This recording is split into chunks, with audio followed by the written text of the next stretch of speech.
Shalom dan selamat malam buat kita semua. Sebelum kita merenungkan sebagian dari firman Tuhan, kita satu dalam doa, kita berdoa. Segala puji dan syukur kami panjatkan di hadapan hadirat-Mu ya Tuhan atas penyertaan-Mu hingga kami boleh dikumpulkan di tempat ini untuk datang memuji dan memuliakan akan nama-Mu. Dan sebentar lagi Tuhan kami akan membaca dan merenungkan sebagian dari firman-Mu. Semoga firman yang akan kami baca bersama-sama dapat kami praktikkan dalam kehidupan kami. Tuhan, berkatilah hamba-Mu yang akan membacakannya, berarti dari lepas Roh Kudus-Mu sehingga dapat melaksanakan pelayanan ini sesuai dengan kehendak-Mu. Inilah menjadi doa Tuhan dalam nama Tuhan Yesus kami sudah berdoa. Amin. Ya, kita akan membaca dan merenungkan sebagian dari firman Tuhan yang telah saya pilih dari kitab Yesaya pasal 62 ayat 1 sampai 4.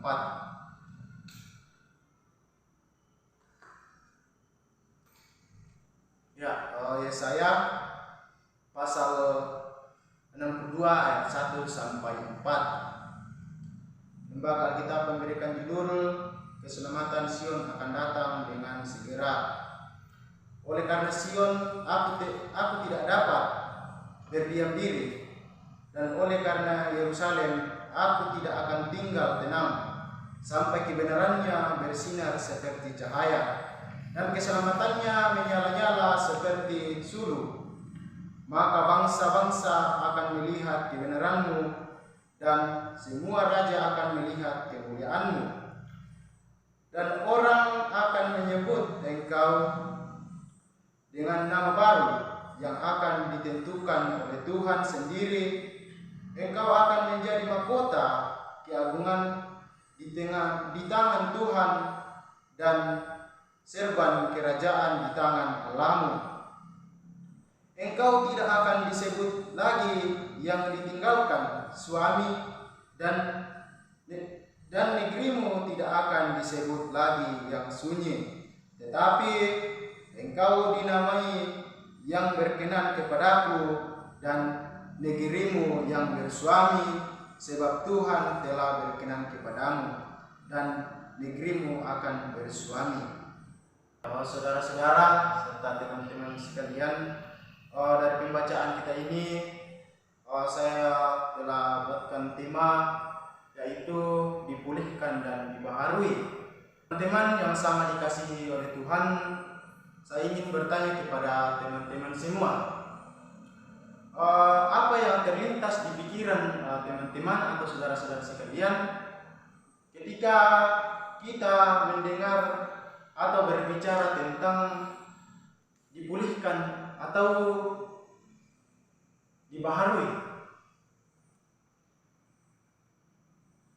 Ya, tentunya yang sering dalam pikiran kita ketika kita berbicara tentang dipulihkan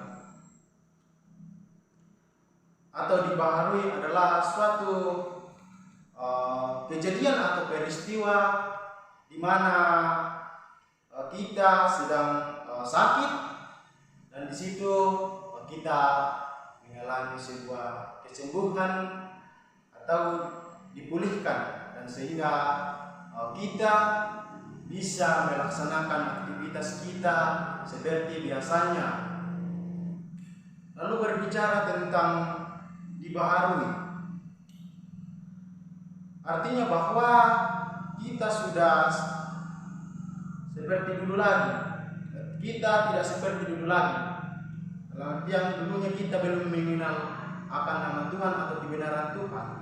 Tetapi dengan hal ini kita dibaharui dan kita mengenal akan Tuhan, dan kita melaksanakan setiap ajaran yang Tuhan berikan kepada kita, dan disitulah kita dibaharui. Iya.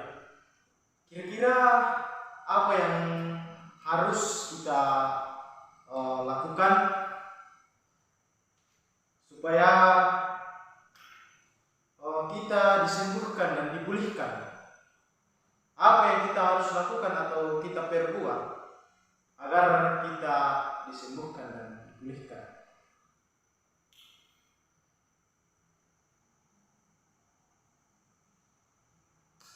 Ya, tentunya yang harus kita lakukan yaitu kita menyerahkan kehidupan kita sepenuhnya kepada Tuhan dan terus memuliakan akan nama Tuhan. Nah, dalam Yesaya pasal 62 ayat 1 sampai 2 menjelaskan bahwa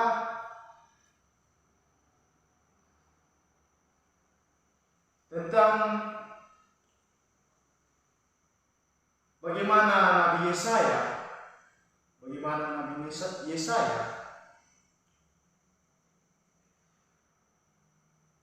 mengungkapkan bentuk kepeduliannya terhadap umat yang ada di Sion. Karena Nabi Yesaya melihat bahwa umat Yehuda atau umat yang ada di Sion tidak lagi mengadakan persekutuan karena mengalami sebuah permasalahan yang terjadi. Maka itu Nabi Yesaya hadir di dalam umat-umat Yahudi untuk menceritakan damai sejahtera atau penguatan kepada orang-orang Yahudi agar tetap percaya kepada Tuhan dan terus mengadakan persekutuan.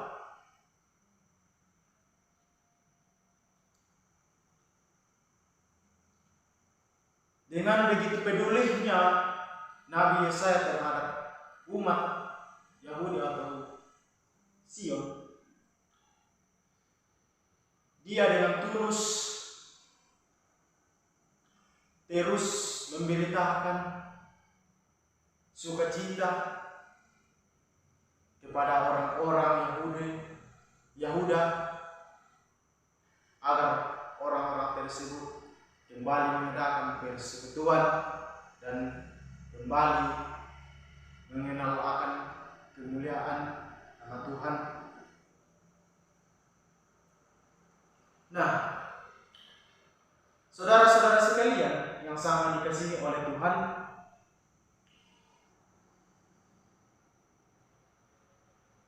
ketika kita mengalami sebuah pergumulan atau sebuah masalah,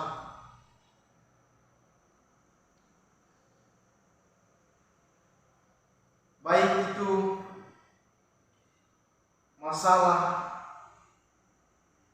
yang kita hadapi seperti rumah kita kebakaran, banjir, ataukah rumah kita terkena longsor. Tentunya perasaan kita hancur, sedih, bahkan kita beranggap bahwa Tuhan itu tidak adil kepada kita. Nah, itu yang sering terlintas di pikiran kita ketika menghadapi persoalan tersebut. Namun, saudara kita bahwa dari kejadian atau musibah yang melanda kita itu adalah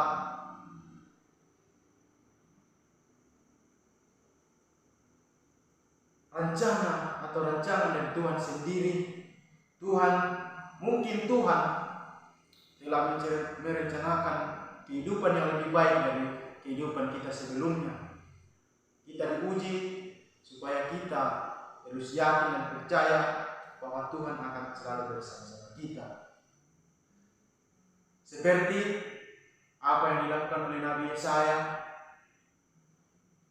dia terus memberitakan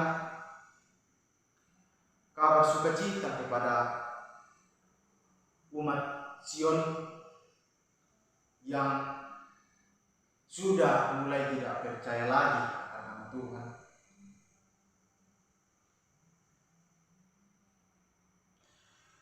Maka dari itu, kita sebagai orang percaya kepada Tuhan, kita haruslah menyerahkan kehidupan kita kepada Tuhan. Meskipun kita dalam keadaan sedih, hampa karena permasalahan yang kita hadapi, tetapi kita yakin dan percaya bahwa Tuhan akan selalu bersama-sama kita. Tuhan akan selalu menyertai kita, dan kita yakin masalah yang kita hadapi itu dapat kita lalui, dapat kita jalani oleh karena Tuhan ada bersama kita.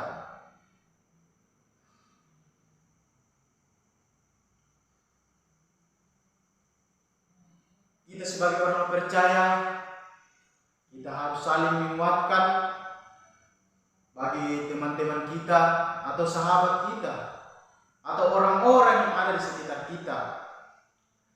Kita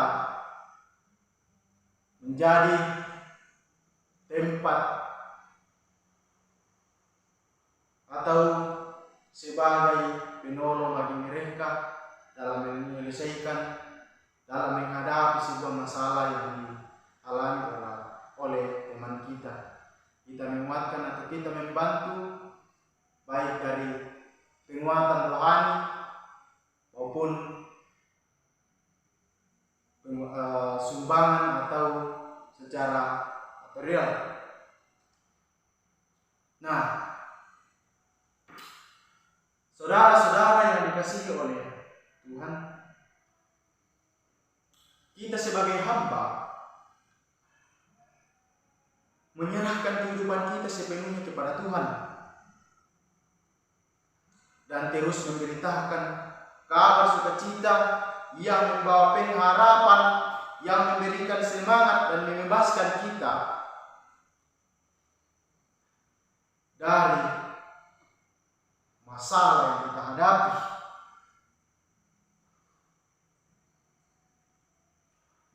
Tuhan hadir supaya kita, ketika kita menghadapi sebuah masalah, kita yakin dan percaya bahwa Tuhan tetap hadir dan selalu hadir untuk menguatkan kita dan melindungi kita, sehingga kita dapat melewati setiap masalah yang kita hadapi dengan penuh kesabaran dan sukacita.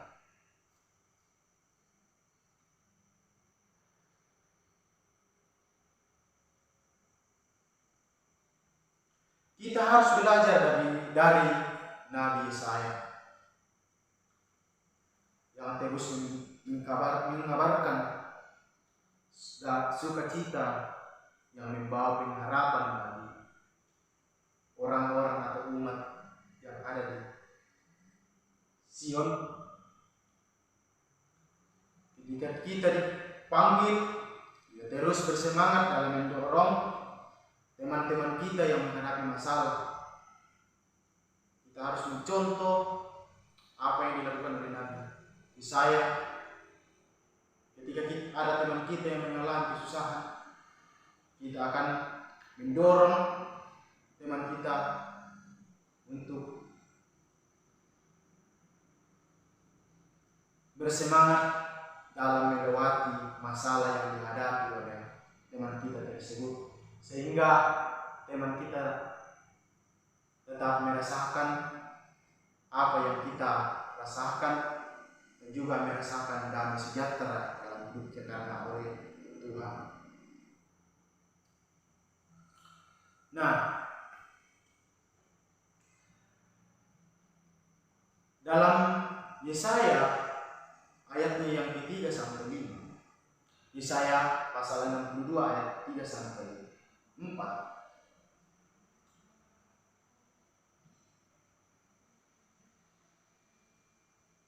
Di situ ceritakan perubahan yang dialami oleh umat yang telah dipilih Tuhan, yang diungkapkan oleh Nabi Yesaya dalam Yesaya pasal 62 ayat yang ketiga dan 4.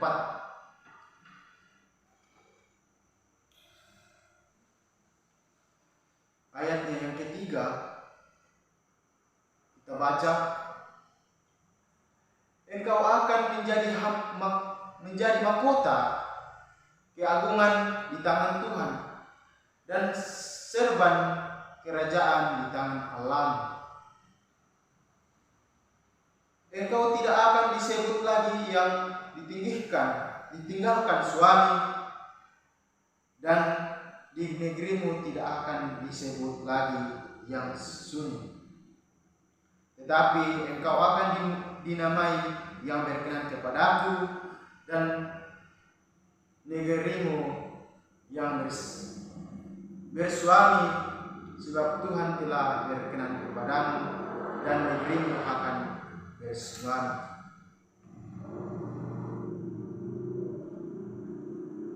Dalam ayat ini menjelaskan bahwa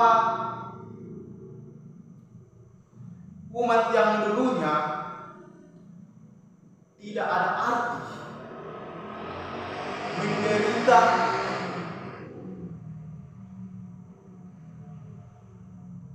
dan teraniaya oleh bangsa lain.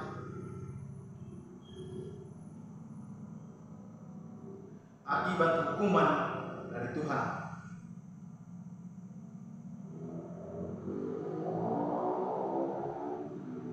Sekarang menjadi pelindung kerajaan Allah. Di tangan Allah mereka sangat penting dan berharga di mata Tuhan.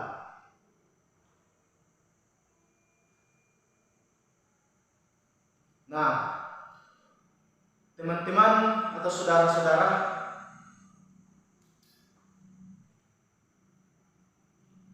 yang sama dikasihi oleh Tuhan, apakah saudara-saudara pernah mendapatkan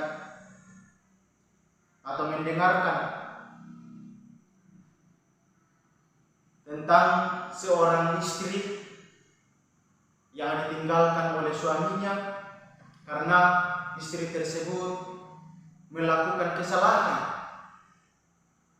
yang membuat suaminya marah, akan sakit hati, kemudian suaminya pergi meninggalkan istrinya.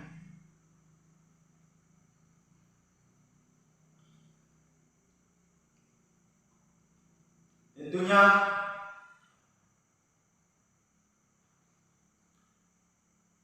seorang istri yang melakukan kesalahan akan menyesal, tetapi sudah terlambat karena suaminya sudah marah, kecewa, dan sakit hati. Suaminya pergi, dan kemudian beberapa tahun suaminya kembali lagi mencari istrinya dan merangkulnya dan bersama-sama lagi. Nah, apa yang dirasakan istri tersebut? Saudara-saudara sekalian, apa yang dirasakan seorang istri tersebut? Sudah lama ditinggalkan oleh suami dan kemudian dipertemukan kembali dan kembali lagi menjalani kehidupan seperti biasanya. Tentunya yang dirasakan istri tersebut senang, bahagia, karena suaminya telah datang kembali.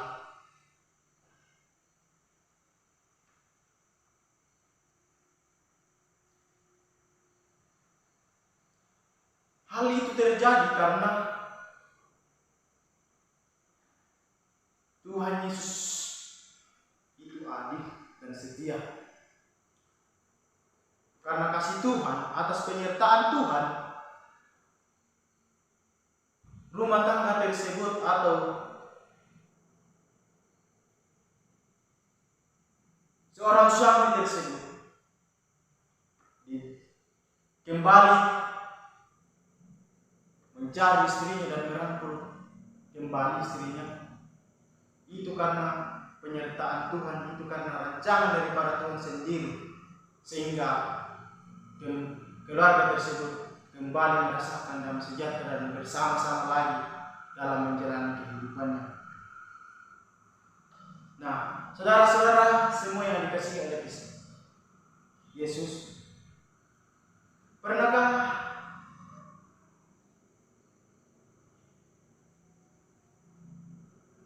kita melakukan hal yang membuat teman kita kecewa,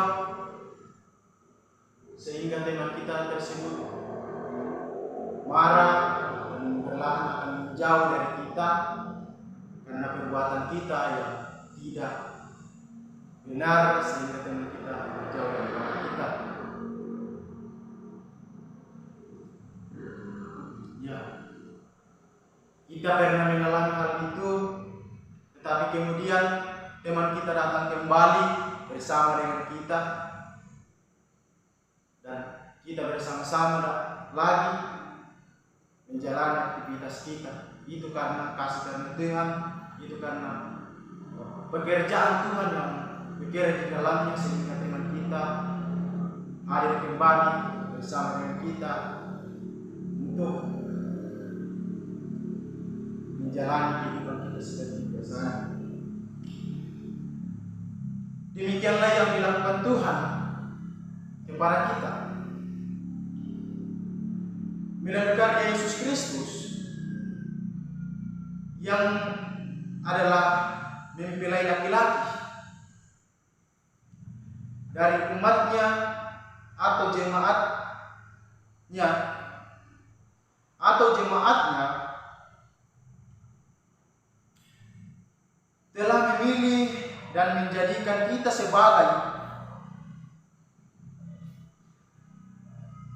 mempelai perempuan.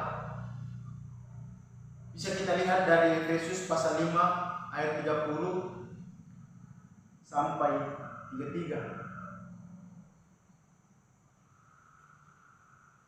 Maka itu kita sebagai mempelai perempuan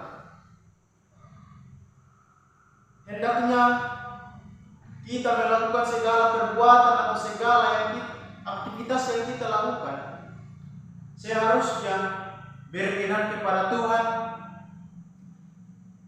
tetap mengandalkan Tuhan dalam melakukan sesuatu, sehingga kita tidak dijauhi oleh Tuhan, atau dengan perbuatan tersebut kita yakin dan percaya bahwa Tuhan akan terus bersama-sama kita. Tuhan akan ada di setiap langkah kehidupan kita.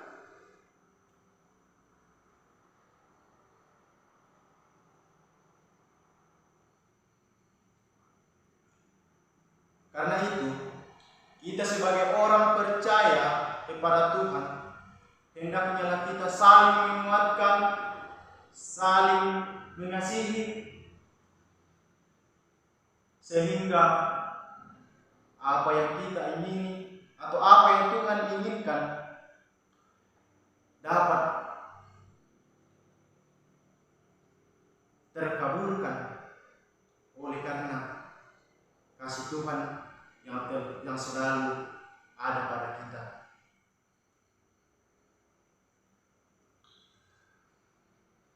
Saudara-saudara sekalian, kita sebagai orang percaya, kita harus melakukan segala yang baik yang dikehendaki oleh Tuhan ketika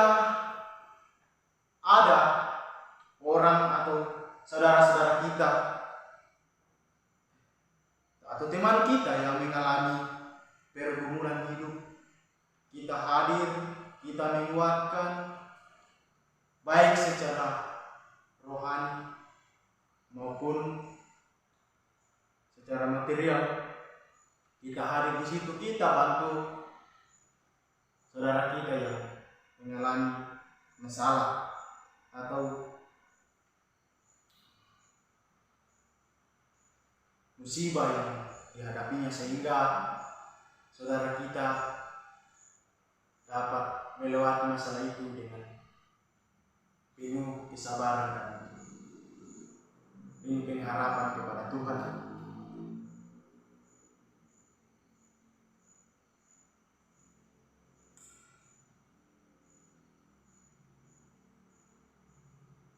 Kita sebagai orang percaya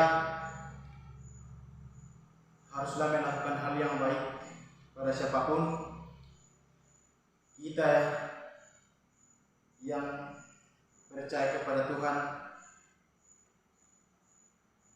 hendaknya lah kita saling mengasihi sesama, sehingga Tuhan akan menyertai kita dimanapun kita berada, kapanpun, dan Tuhan akan selalu bersama-sama kita.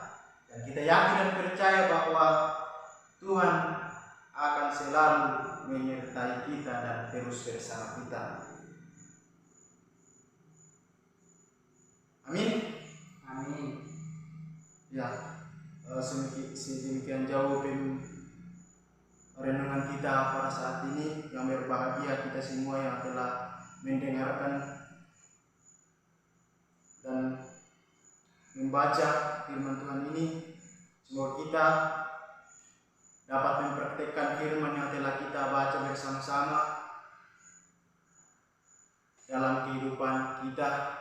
Kiranya Tuhan selalu menyertai kita